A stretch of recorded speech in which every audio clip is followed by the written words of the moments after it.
Welcome in, everybody, to another great edition of The Rundown, your home for CSAA sports here on the Big Rapids Media Network. Brandon Worth, Jack Heckman, yours truly here on the program. Glad you have joined us today. We have a great show for you indeed. Another exclusive interview, this time with a development prospect on the diamond. Central Montcalm's hurler, Emmett Lingeman, joining us on the show. Can't wait to talk to him, as well as we'll preview our last two sports before the big one next week in the football season beginning. But we obviously have some great sports to go through, including girls golf, girls cross country, and boys cross country. We'll talk about some teams to be on the lookout for, some names to keep in mind, as well as some matchups and key championship dates for you to know. So we'll get into the episode. But before we do that, big thanks to those that support this show. And if you want to support the show, hit us up, 796-7000 here at the Big Rapids Media Network. We'd be glad to have you on a part of our sports coverage team this fall. Those that already support us include our great friends at Denny's Muffler and Brakes there on State Street in Big Rapids. They can help you with general auto repair, as well as oil changes, as well as mufflers and brakes. It's in the name. They're good at it. You can find them on State Street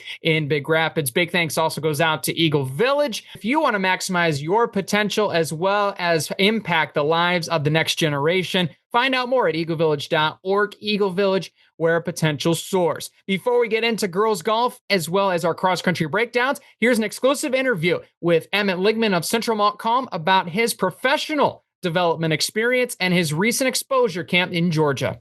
Now joining us here on the Rundown, a very special guest indeed. We got one of the best area hurlers around, especially in the CSAA in the greater Michigan, West Michigan area. Emmett Lingeman of the Hornets of Central Montcalm joining us. Emmett, thanks for topping on the program. You're welcome. I mean, it's just great to be on here, and I'm pretty much honored to be on here. Absolutely. We're glad that you're here, and especially from all the great success that we hear from your last showcase. Talk about the whole experience, playing on a worldly stage at a national showcase like you did, and just how the whole experience was, man, in the big league colors and everything. It was great. We went down there July 29th, and then we were through there August 4th. We had 4 games each day, which was really nice. And then we got to sit around and watch the other baseball, like best players in the country. I think it was the last day I pitched. That was probably the most people I've ever pitched against or like played in front of. There was 470 plus college scouts with all the MLB scouts there. We got a bunch of free stuff from Adidas. We got shoes. We got a pair of turf shoes, cleats. The whole pitching part of it, that was probably the most nervous I've ever been, especially in front of that many people, pitching against the best players in the country. I knew I had to put my pitches where I needed them and throw hard enough. For sure. And I saw a couple video clips. One of them was, of course, the forwards K. I know one of the best feelings you can have as a pitcher. Just talk about that experience, being on the big league mound and being able to compete against some of the best in the country, especially from your perspective as more of a, small town kid coming from Sheridan, Michigan. Playing with all the big time coaches, all the people that are trying to recruit you, send you to the big leagues. That was like a different feeling I've never had before. And then putting on the Yankees jersey, that was really cool. It felt pretty cool. There's a lot of nice people. We stayed in this awesome hotel, had a bunch of food right next to us, which was really nice. And all the coaches were amazing.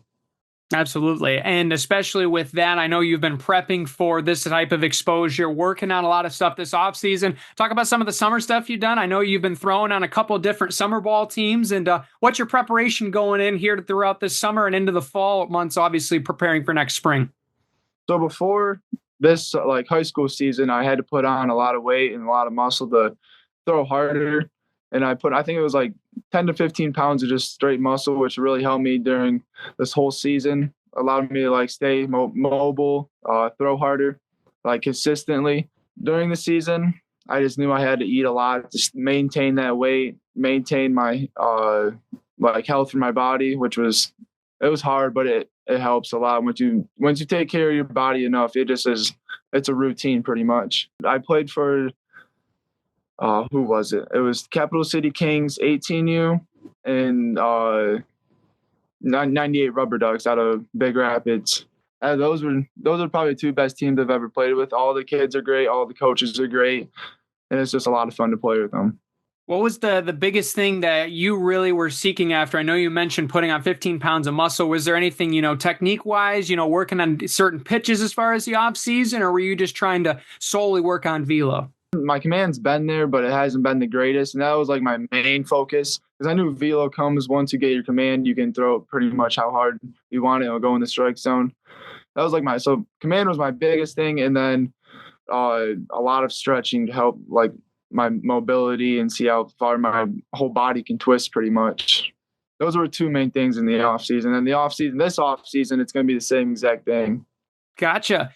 Going back to the spring season a little bit, wearing the Hornet green and white, I know you guys had a very successful campaign, over 25 wins, single-digit losses. I know you guys wanted to go further in the tournament. Obviously, sports happen and things come up short, but just talk about what you saw this year from you and your guys, especially having another talented man on the mound next to you and Cam Bracey, and just how the season went in general in the spring. I feel like in the off season really prepared us because we had hitting 2 times a week, and a lot of guys would come in and take some swings. And I feel like that really benefited us this year because we had a lot more hits than we did last year, which helped us win a lot of games. From the pitching side, our pitching staff was amazing. We had me, Cam Bracey, Asher Johnson, and a closer is Hayden McLaren and Braden Peak. And Trey Zerba, I forgot about him, but he got hurt. Yeah, and during the postseason, we thought we'd go farther, but like you said, baseball stuff happens. It is. It's really a love and a hate sport all in one at the end of the day. But when it really came to you and your teammates, I know you guys had put in a lot of time. Talk about especially, just the atmosphere, being able to make relationships with some of these guys and just knowing it. I know it sounded like you knew that it was going to be a very special year. You and your teammates did, and just how it felt to go out there, execute, win a CSAA conference title, and being able to compete and bring home some trophies along the way. Everybody this year, we were all like a family pretty much. Like everybody, like we all liked each other a lot, like which made the whole season a lot better. No one argued, no one complained about anything, which was really nice. And I think that helped us a lot for our success and like our mental state during the baseball game. Because if you get one person that's down, then pretty much the whole team goes down right after them, which sucks. But you can't have those cancers on the team. I think us just being so close and knowing that we've put in the work over the off season in the past couple of years when we all been, it was like freshmen and sophomores, we knew that we were going to have a special season just because we put in so much work. For sure. Going back to this last season, was there one particular game that you guys knew it was really going to be, reaffirming it was going to be a special year? Or was there one game that you're like, I'll never forget that game from this past year? I think when we played Beale City, we all knew that we had to play good, and if we knew we could beat them, then we knew we were a pretty good team. And when we beat them, that was an awesome feeling, especially when everybody was so happy. I mean, they're the state champs at the end of the day, so I'm sure that did feel good indeed. Going for you personally, right, transitioning a little bit, when did you really discover your love for baseball and your desire to say, hey, I want to take this thing to the college level and get into exposure sites and maybe make a career out of this? Oh, I think it was like my 8th grade year. I knew I could always throw a little bit harder than everybody, but the 8th grade year, I knew like, all right, it's either I pick this or I go try to do wrestling and football and see how that all turns out. But then my freshman year, Blake, Hayden Train, and Isaac Johnson, they pretty much made me fall in love with baseball because I knew like it had to be like a mental game, but they made it just sound like it was the most fun game ever, which it is at the end of the day. But I think my freshman year is where I was like, I really need to tone down on this, and I think that's what my whole future is going to base around. Gotcha. I know many people are saying certain things about where they see you end up going and those kind of things. For you, Emmett Lingeman, for yourself, what's the ultimate dream, man? If you could put yourself in a place on a certain mound, on a certain team, a certain college pro team, what's that team and why? It would definitely be the big leagues. I want to want to play for Tigers, hometown or home city or whatever you want to call it. And that'd probably be the place I want to end up at the end of the day. That would be so cool to see. And now I'll counter with, what do you think that you need to do working on your game, knowing it inside and out? What are the things that you need to do personally that you want to work on in order to get to that point? I definitely need to work on my mobility still. I need to gain probably 10, 15 more pounds to get up to 230, 245 range. And then I think I'll have a chance to hopefully make it big. Absolutely. Shoot for the moon, right? And obviously, It's going to go wherever it goes. Well, Emmett, thank you so much for joining us. I got one last question for you. I like to ask a lot of the athletes. There's going to be a lot of little hornets, I'm sure, that you've ran into that have seen you on the mound or saying, Mom, Dad, I want to throw like him one day. If you were to talk to one of those youngsters that want to be in your shoes, what would you give them as a piece of advice and why? There's always trust the process. There's always going to be those days where you feel like you didn't do enough or you didn't perform good enough, but you always just got to trust the process and keep putting in the work, and you'll go far. Absolutely. Great stuff. Thank you so much, Emmett, for joining us here on the show, and good luck with the whole process. We hope one day we'll see you on the mound at Comerica Park. Thank you. I appreciate it. Thanks for having me on here. Big thanks to Emmett for joining us here on the show. Excited to see him in the pinstripes, Jack. Obviously, I know his goal, and I think our goal is to see him wear the Old English D on his chest, but still a super cool moment thrown on the big stage against some of the best in the country. Yeah, 100%. Great exposure for him. Should be great for him going forward. Can't wait to see where the pitching journey takes that young man ahead of this coming spring and his college endeavors. Let's get into our previews here. We got 2 sports, really 3 to cover here on this episode before we get to football next week. We'll start with boys cross country in the red division, and then we'll go in the red division to girls, followed by the white division, boys, and then girls respectively. And we'll finish out with the time remaining for girls golf. So we have obviously a lot to cover with cross country, but the natural thing here as we take a look at what happened last year in the CSAA-Red on the boys table, it's a very competitive championship race there in Reed City. Tri-County and Coach Rackley ultimately come out on top, beating Coach Ashley and the Cardinals, followed by Reed City, Chip Hills, Newaygo, and Grant in that respective order. It was a very impressive showing from Tri-County and their depth. They have a lot to look forward this year as far as what Coach Rackley, who joined us on the program not too long ago, you can find that on YouTube or WBRN.com if you missed it.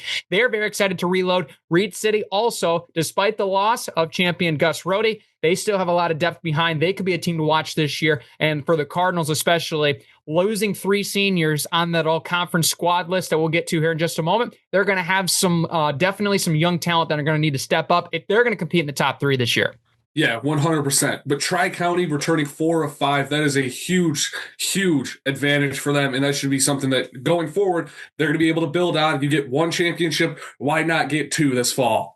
Right, and you look at how the standings finished last year in that championship race, going just down the list here. You have 2 seniors at the top of the table, and Gus Rohde and then Hayden Gould. And right there, Tri-County is 1-2 with the talented freshman Kellen Monreal and then Alex Culver. And then David Castrojohn in Newaygo is one to certainly watch out for. He has shown some great development already in his first 2 seasons. Then you got Rocket Wilson. I mean, if this guy's not fast, he's in the wrong sport with that name. I mean, are you kidding me? Come on now. And then Jacob Simon of Chip Hills, the first Warrior on the list. So losing quite a bit as far as how those seniors for Chip Hills as well. And Coach Hatfield, who obviously had a great success on the girls' side, we'll get to here in just a moment. But there's a lot of depth down there for Reed City and Big Rapids at the top of the list. Some of these teams like Grant, Newaygo, they're going to show that they have some of those athletes. They're just looking for the depth pieces so they can get up and score really well. Right, 100%. It's going to be hard to take down this Tri-County Viking team, but there's some teams that may fly under the radar at the bottom. You highlighted a team like Newaygo returning their only first team, and then you got a team like Reed City returning 1 of 2. Those are 2 teams who can make a big jump this year. You mentioned Reed City finishing 3rd, and then Newaygo ended up finishing 5th. Those are 2 teams who can make the jump and go and at least get to 2nd place and maybe take down a team like Big Rapids.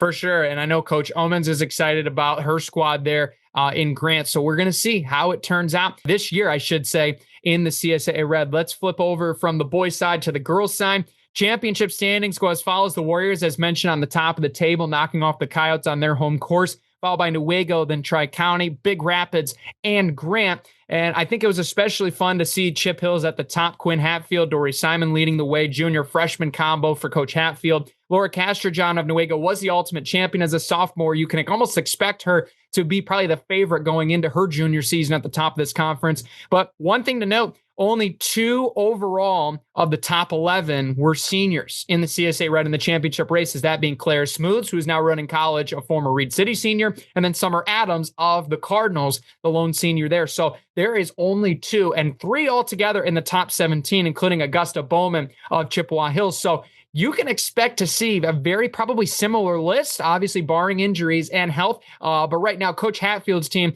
they look to be ready to make another run and see if they can get back-to-back. Yeah, 100%. That is a talented squad. This whole conference on the girls' side, very talented. Like you said, only 3 seniors out of the top 17. That's huge. And it's going to be hard to try and go out and get up ahead of someone. When you got, only 2 seniors in that top 11, you're trying to earn that first team all conference. It's going to be tough for some of these girls.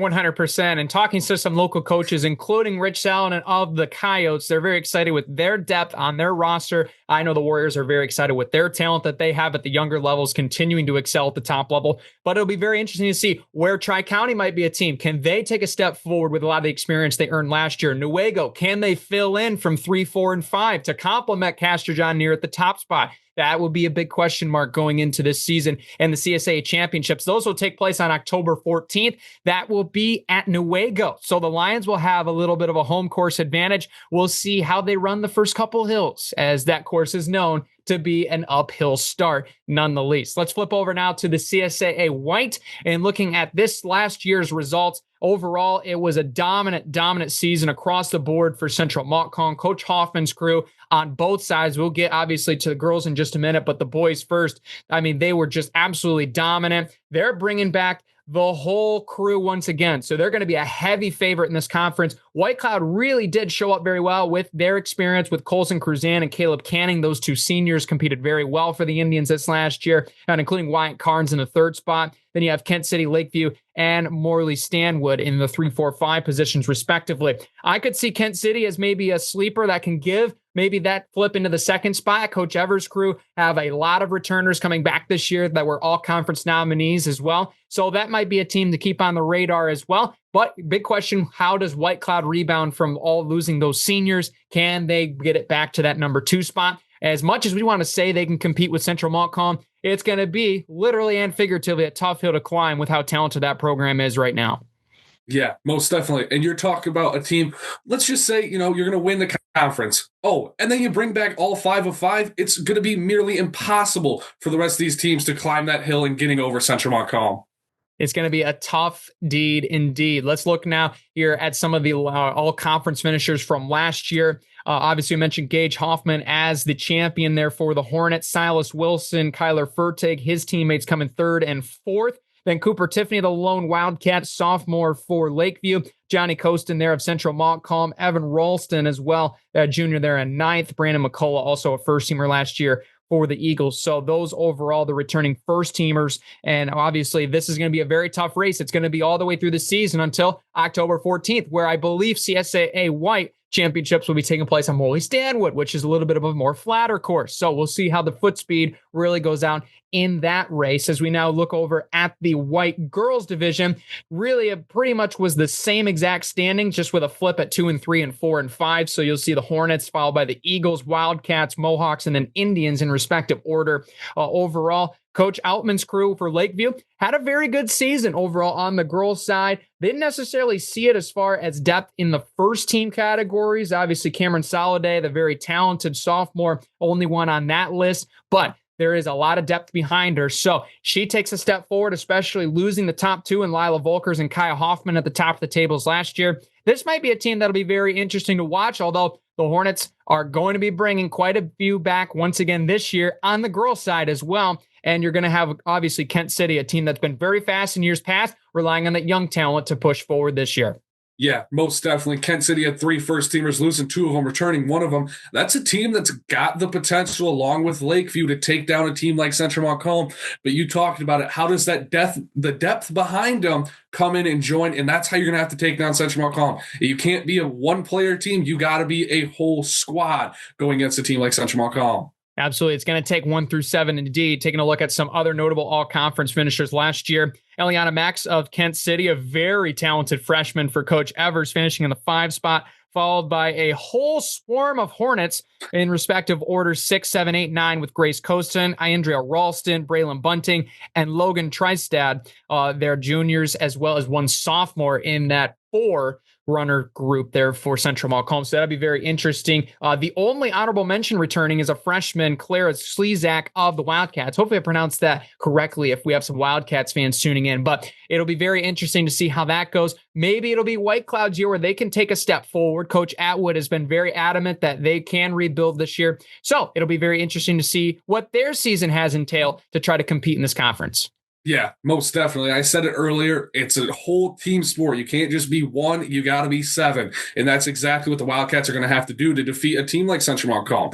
It's going to be tough. You got, 6 first-teamers Central Montcalm had last year, and then they had 3 honorable mention. That's just going to be hard to take down a team like the Hornets. It's going to be tough indeed. Once again, October 14th will be the big day where we find out who the champion is there in Morley-Stanwood for that CSAA Conference Jamboree Championship. Now we're going to go into girls golf really quick before we do so. Big thanks to Dazos Digital. Target your target audience with the experts at DazosDigital.com. If you need web design, audio programming, as well as graphic design, website design, streaming, so on and so forth, make sure that you visit DazosDigital.com to find out how they can help you navigate the trees of the digital wilderness in today's technologically advanced world. Let's go into girls golf. This is obviously the CSAA Blue, which means all of the schools kind of conglomerated into one based on the availability of all sports being able to be available to these schools. Obviously, we have 9 out of the 11 that are able to compete in girls golf. Last year, another dominant season for Coach Posey and the Cardinals, finishing at the top there. Coach Wright in Chippewa Hills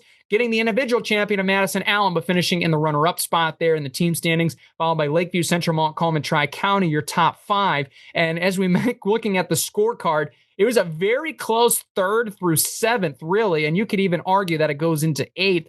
Only a couple strokes swing, especially considering the amount of rounds that are taken into a scorecard in these CSAA tournaments, which this year is going to be very interesting there at Water's Edge in Fremont. We'll see how competitive and high scoring it is in that tournament for CSAA play. But looking at some notable first-teamers from last year, Madison Allen has mentioned Kate Posey of Big Rapids, the first Cardinal. Alexis Curry finishing in the bronze medal spot for Central Montcalm, followed by Addison Seipel of Tri-County and Hadley Fox for the 5th spot for Big Rapids as well. Riley Abel, Savannah Cunningham, Abby Doran, as well as Olivia Trevino, your top 9 overall finishers in last year's first team all tournament on CSAA. So I think right now Big Rapids is going to be a favorite. Talking to a lot of coaches already, they are looking at Big Rapids as the team to catch once again, despite losing a couple seniors. They're going to be the team to watch, and Coach Posey's group always seem to be, whether it's on the boys or the girls side, there's always somebody ready to step up when their lights are bright. Yeah, most definitely. And just talking about Coach Posey, he's such an impressive coach on what he's done on the boys and the girls side of things. But this Big Rapids team has a chance to be an elite group of girls this year. They have the chance to go out and compete for some championships, and not necessarily in the conference, but outside of the conference as well. They have a chance to go win some regionals and stuff like that. Absolutely. And you look at some of the other teams on the outside. I actually got the chance to talk with Coach Daly at Kent City, and he's very excited with the group that he has just because of the fact that they got a lot of young, inexperienced players last year. And even Coach Corwin at Lakeview said the same thing. They are looking to make a move upward in the standings just because of the inexperience, and a lot of that young inexperience, top of the line scoring is something that it makes it really hard to win these tournaments because the consistency over a season, because you can have some courses that are much more scorable, a lot more confidence as far as your team goes. But it's going to be very interesting to see how Lakeview overall finishing 3rd. And by the way, Coach Corwin saying that his group is already looking to be better this year, despite the inexperience coming into the season. So that'll be interesting to watch as well. Some of them also going to be competing at the regional Water's Edge before or after, I should say, the conference championship. So that experience will be huge going into MHSAA play as well. Yeah, 100%. Golf is one of those games where it's any given day, really. You can have a great day, and then you could have an awful day the very next. It should be very interesting. And looking at some of the regionals as well, some of these teams will be competing at Montague, as well as some will be competing at Fremont, like I just mentioned, kind of a really nice split down the middle with some of these teams. So it'll be very interesting indeed. You look at some of the overall scores. I mean, you look at last year, just based on a strictly numbers perspective, we could see a lot of flipping this year, and it'll be very interesting to see 3 through 8 on last year's table, how that may adjust. Overall, I think it's very fair to say Big Rapids and Chip Hills will be 2 to watch at the top this year. Yeah, 100% two top end teams. You got a lot of talent on those two teams. But a thing to look at, Lakeview, 200 strokes behind them, and then Central Montcalm only 17 strokes behind Lakeview. That is a really tight knit race that I think is going to fly under the radar and maybe, get to that last week. And you got a Lakeview, Central Montcalm, Chippewa Hills, Big Rapids. They're going to be a lot closer, I think, than some people may think. Absolutely, indeed. That will conclude our coverage this week here on The Rundown. Thanks for watching. Be sure to subscribe on Big Rapids Daily News if you haven't already. Be sure to get that preset dialed to 107.7 FM, 3:30 p.m. each and every Saturday right there on WBRN. You can also stream on WBRN.com and the WBRN mobile app. And that will conclude this week's episode. Be sure to be with us next week. It's football season, and we are kicking off. We got our week 1 as well as full season previews for the CSAA-Red and White. Should be a great episode, Jack, and the Friday Night Lights. Teams are getting back to scrimmage, and we're going to go get them next week. A lot of fans are very excited. Yeah, most definitely. And I am ecstatic for this football season. Should be a very exciting season.